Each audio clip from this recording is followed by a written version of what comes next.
Hotep, chers toutes, chers tous, que les bénédictions de la lumière de la vie soient. Bienvenue dans cette nouvelle capsule. Aujourd'hui, nous allons parler des trois secrets. Oui, les trois secrets de la plume de mat qui porte le cœur ou qui doit apaiser le cœur. Parce que comme vous le savez, la tradition africaine est riche de symboles et de symboliques. Vous savez, une symbolique ou un symbole, en fait, constitue un portail entre le temps et l'éternité. Donc, lorsque on lit un principe de la nature, une divinité a un symbole, c'est pour en fait le positionner dans une dimension où il soit capable d'interagir avec l'intemporalité et le temporel. Voilà pourquoi même des rites et rituels dans la tradition africaine est fait de symbolique et de symboles. Vous voyez?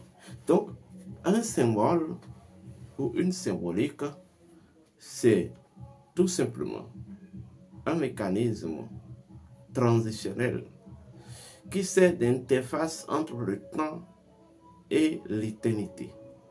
Oui. Donc, tout est symbole dans la tradition africaine et tous les symboles sont regorgés d'un principe, la nature cachée du principe et la nature révélée du principe. Et tous les symboles disposent du pouvoir d'un principe, de pouvoir capacité d'un principe. Alors, aujourd'hui, nous allons parler encore de la plume de la mat qui doit apaiser le cœur. Les trois secrets que nous allons y retrouver. Avant de commencer, je tiens à vous rappeler vos devoirs. Vos devoirs, c'est de liker la vidéo. Vos devoirs, c'est de partager la vidéo. Vos devoirs, c'est de vous abonner massivement. Alors, bien, la plume de mat, le premier secret qu'on retrouve dans la plume de mat, c'est lié à la plume elle-même. D'abord, c'est quoi le principe premier de la plume? Oui, la plume est un portail. La plume est un portail. Oui, un portail entre les mondes non manifestés et les mondes manifestés. Je veux dire, c'est un portail entre l'esprit universel et la matière première indescriptible. Premier niveau de conscience. Deuxième niveau de conscience, la plume répond au principe du canot central, ou ce qu'on va appeler la colonne vertébrale d'Osiris. La plume de mat représente la colonne vertébrale d'Osiris ou le pilier. Or, selon les traditions, selon l'animisme, l'univers est fait de deux grandes dimensions. Ou la mémoire cosmique, ou plutôt, est faite de deux grandes dimensions. Nous avons la dimension essentielle d'où proviennent les divinités et les esprits, et la dimension existentielle, là où toutes les divinités et les esprits prennent forme et se manifestent. Maintenant, entre cela répond à la double nature, c'est-à-dire la nature agressive et la nature pacifique. Quand on parle de l'agressivité n'est pas en fait forcément quelque chose de négatif. Mais quand on parle de quelque chose qui est agressif, c'est quelque chose qui se meut. Et quelque chose qui est pacifique, c'est quelque chose qui est stable, quelque chose qui est permanent, quelque chose qui est constant. Voilà. Donc, ceci répond à leur de nature. Donc, les esprits, les divinités, les énergies proviennent de l'essence. Et à partir de l'essence, ils vont transiter par ce qu'on va appeler le pilier Djed pour se préparer afin maintenant de venir à l'existence. Et ça veut dire que dans la dimension de l'existence, c'est que l'énergie ou la divinité a déjà pris une forme et est déjà dans un rythme de mouvement précis. Voilà. Donc, la plume de la mate a une relation avec les deux dimensions de la mémoire cosmique.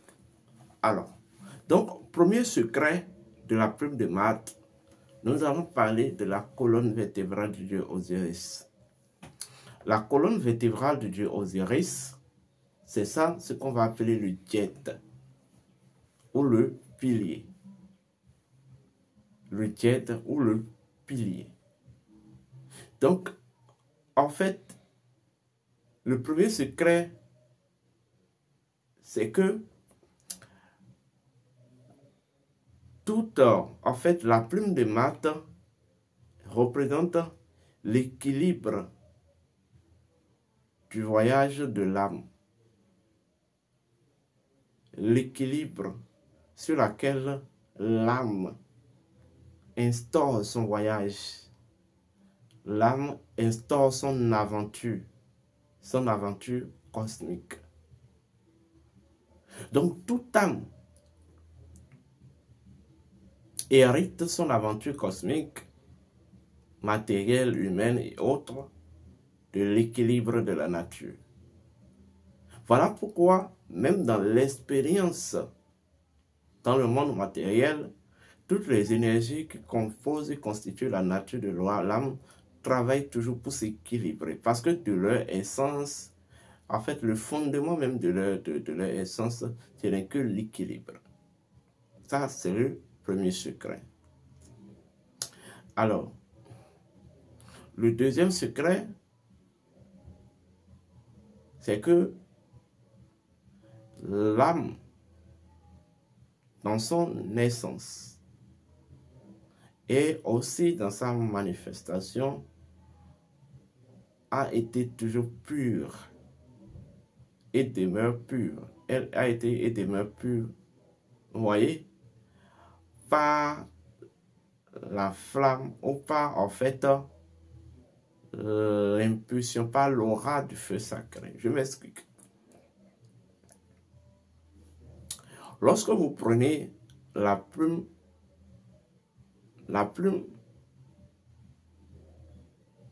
est comme une balance qui doit porter le cœur.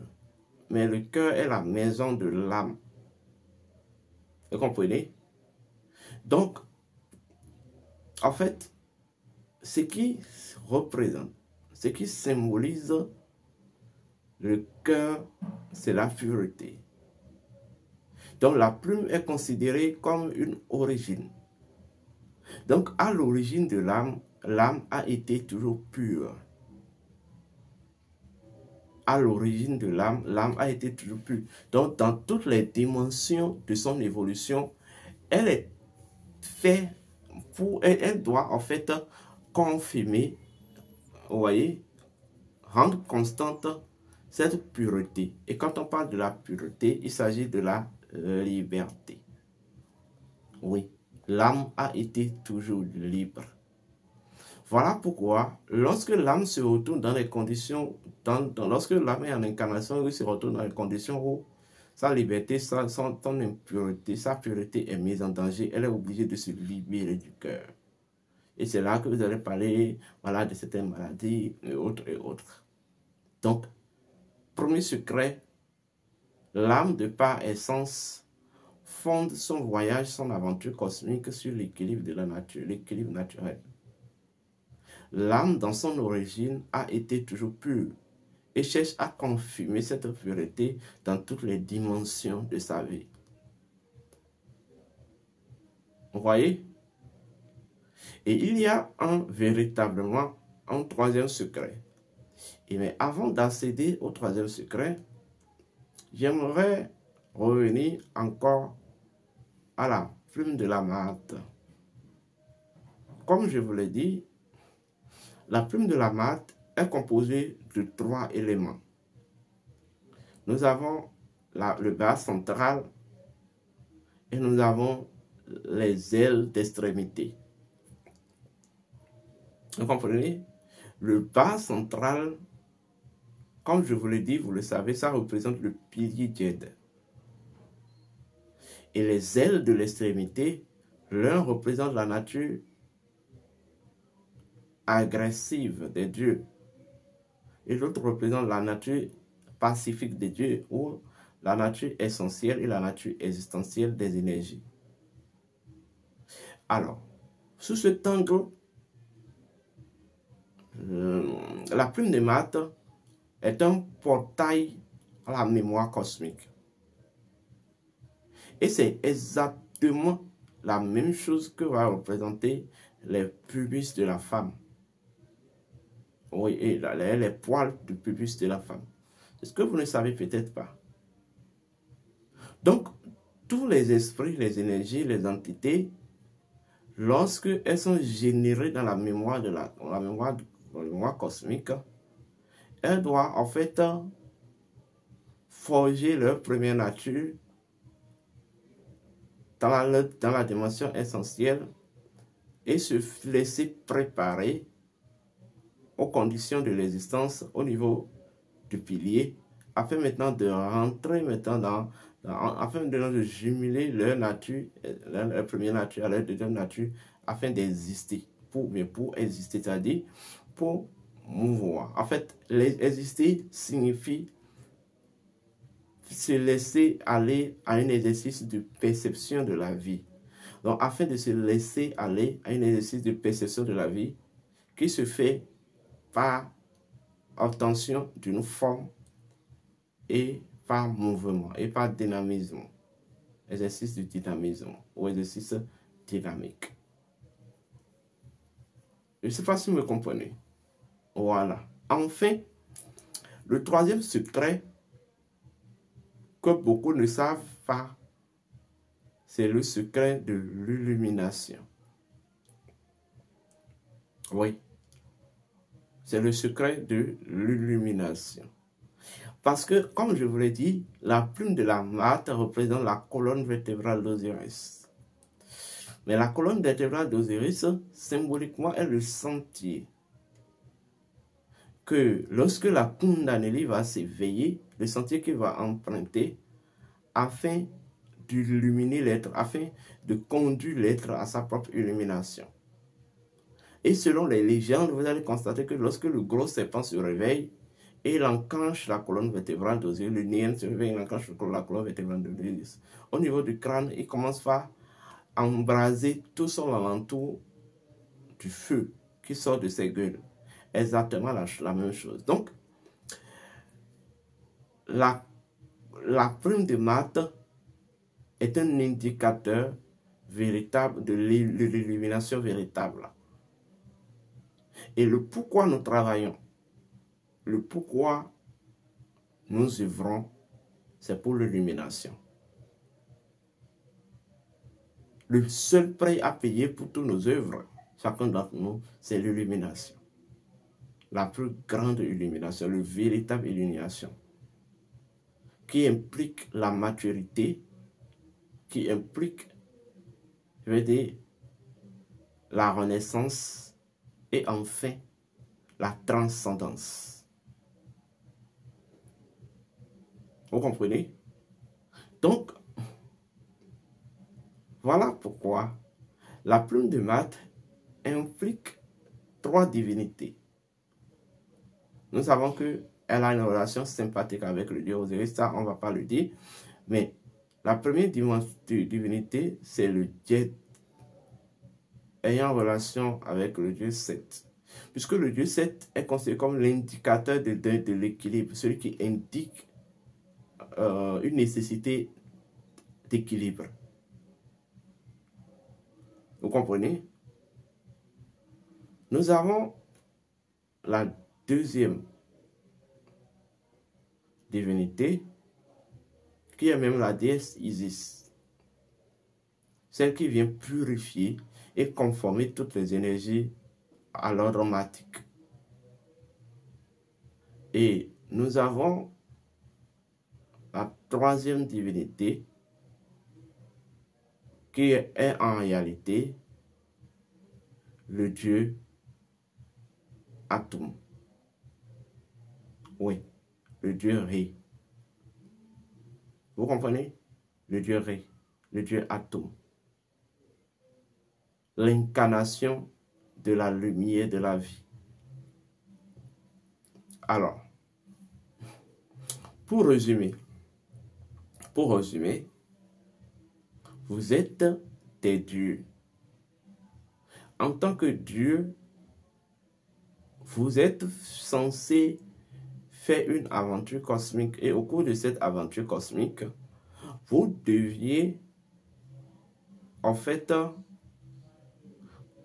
dérouler l'histoire cosmique qui a toujours été écrite et gravée dans la mémoire céleste.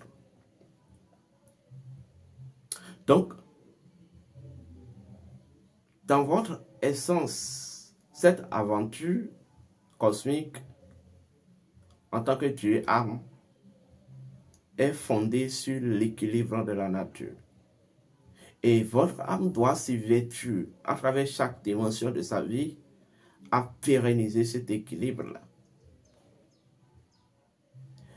2. Vous êtes des êtres de par essence libres. Donc, dans votre cheminement spirituel, toutes les expériences que vous vivez sont censées vous conduire à la prise de conscience de cette liberté qui vous a toujours appartenu depuis votre origine. Et la troisième chose, vous deviez retourner au grand tout. Et le seul sentier, le seul processus qui peut, la seule procédure qui peut vous amener au grand tout, c'est de vous fondre dans le grand tout, c'est de vous fondre dans la nature du grand tout. Donc, le principe de la dissolution de l'être dans le grand tout, c'est ça qu'on appelle l'illumination. Être illuminé, c'est être unique avec le tout. Savoir qu'en réalité, vous avez été toujours équilibré, pur et transcendant. Vous comprenez? C'est exactement les trois secrets de la Maat. Donc, grâce à l'entité spirituelle de la plume de Maat, dont je vais vous révéler un jour le principe premier, vous pouvez essayer de générer ou d'équilibrer certaines des dimensions de votre vie que vous estimez n'est pas, en fait, que vous pouvez équilibrer les dimensions de votre vie où vous estimez que ça ne va pas. Grâce à l'entité spirituelle de la plume de la Maat, vous pouvez purifier votre vie et conquérir votre souveraineté, votre liberté. Seule la justice rend libre. C'est même le mode opératoire. Seule la justice rend libre. Et enfin, grâce à la plume de Maat, l'entité spirituelle de la plume de Maat, vous pouvez retrouver le sentier de votre propre illumination. Et vous pouvez vous illuminer avec les fonctions associées à la nature de la plume de Maat. En fait, ce que vous devez comprendre définitivement, c'est que vous êtes des dieux. Oui, vous êtes des dieux. Et en tant que Dieu, en tant que divinité, vous êtes dans votre nature est construite sur l'équilibre de la nature primordiale. Donc, vous deviez constamment recourir à cet équilibre-là. Vous voyez? Mais en tant que Dieu, vous êtes doté de deux grandes natures. La nature agressive et la nature pacifique. C'est-à-dire une nature cachée. Vous voyez, donc votre expérience terrestre doit vous aider à révéler et à accomplir. C'est ça qu'on appelle la nature pacifique, c'est-à-dire la nature constante, non dynamique.